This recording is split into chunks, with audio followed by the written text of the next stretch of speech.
This right before the break, Stephen Hayes, senior writer, Weekly Standard, Fox News contributors watching and listening to this IRS hearing with John Koskinen. They've been at it for 90 minutes, Steve. And by way of hearings, what Paul Ryan just laid out what was a timeline and a series of events based on what lawmakers were told at the time the IRS was prepared to tell them. That was the case Ryan was making.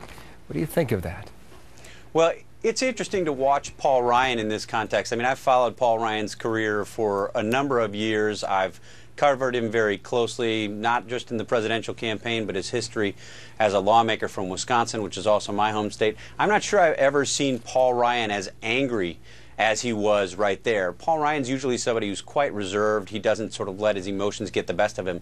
He was furious. I mean, he let John Koskinen have it, and he made very clear that he thinks the IRS was deliberately deceiving members of Congress as they sought information from the IRS over the past year and a half.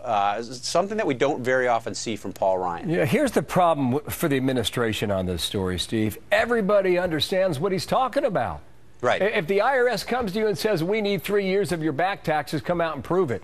If the IRS says we need 5 years of your tax returns and receipts, come out and prove it. Everybody can relate to that. And that's why this crosses political lines, unlike some of the other stories we've been watching over the past 2 years, although legitimate, maybe perhaps they're not picked up on the right or picked up on the left. For example, Benghazi.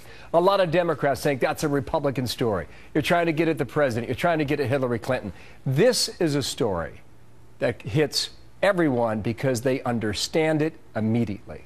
Yeah, I think that's right. I mean, I think what the IRS story and the Benghazi story have in common is it's clear to everybody that the administration hasn't been straightforward with the American people. I mean, when you have Jay Carney in the context of Benghazi saying, look, that we had nothing to do with the talking points, and then you see 100 pages of emails that show that the White House and the State Department clearly had something to do with the talking points, you know they're not being honest. That, I think, is clear to the American people. The IRS story, for the reasons you suggest, is the same. The administration, the IRS, hasn't been straightforward with the American people from the outset.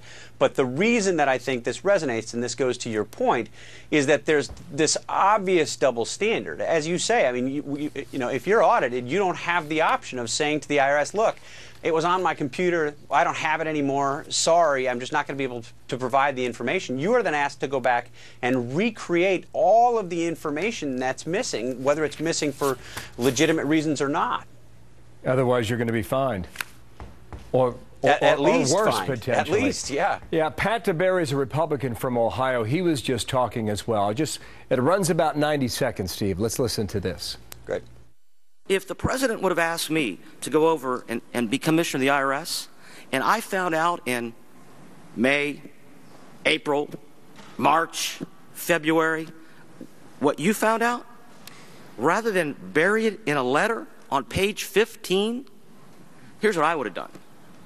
Just a suggestion, because of the lack of confidence the American people and this committee have, because of how our constituents are treated differently than how the IRS leadership treats America, is Mr. Camp, Mr. Levin, I just found out this happened. Wouldn't cost a cent. Just pick up the phone. The president has a phone. Oh, you probably have a phone. Pick up the phone, call Mr. Wyden and say, something very bad just happened. Don't know why. I don't think it's a cover-up. I don't think it's criminal.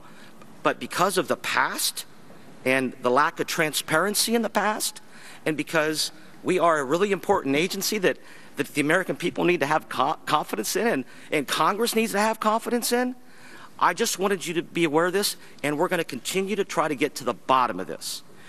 When you don't do that, for what reasons, I understand completely what you're saying. Don't necessarily agree with it, but I understand where you're coming from. But when we find it buried in a letter, and then on Monday, because we asked the question, not because you provided the information, because we asked the right question, and there's probably a lot of questions that we haven't figured out are the right questions yet, we get the right answer. There's a feeling here that, oh my gosh, the IRS has no credibility. That's dangerous for a country. It's Congressman DeBerry there from Ohio, Steve. It is, and I think this is actually a very important point, because when the administration put forward John Koskinen as the new head of the IRS, the argument was, this guy's a pro, this is somebody who's going to take this seriously, whatever problems you had getting information from the IRS in the past were going to end, because Koskinen is a serious guy, he's professional-minded, and he will be straightforward in his dealings with the Congress. It's very, very clear from these latest developments that that's not been the case. And just in watching Koskinen and watching his reaction as he's being questioned, as he's listening to these members of Congress question him, he has this sort of smug look on his face, as if to say, look, you can't come after me for this. And his explanations, I think, are falling short in virtually every respect. I mean, he's not answering the questions as to why he didn't flag this very important information and only provided it when members of Congress asked it in a specific way. It's exactly the kind of deception that we saw from the IRS before he became the head of it. Quickly, if I could, Steve, take it to 35,000 feet. Where does this go? Where does it lead us? What happens next? Well, look, it's a big deal for the reasons that you suggested earlier. People understand the problem. They understand that the IRS and the administration hasn't been straightforward on it, and they understand, on the other hand, that the IRS has a huge double standard in terms of what they require from taxpayers and what they're providing now. I think ultimately it looks more and more like you had a government, a federal government, that was targeting political opponents of the president, and we need to find out exactly who knew about it and how that happened. Steve Hayes, thank you. The hearing continues, and another one coming up on Monday as well. We'll talk again. Thanks, Steve. Appreciate it. Thanks, Bill. You bet.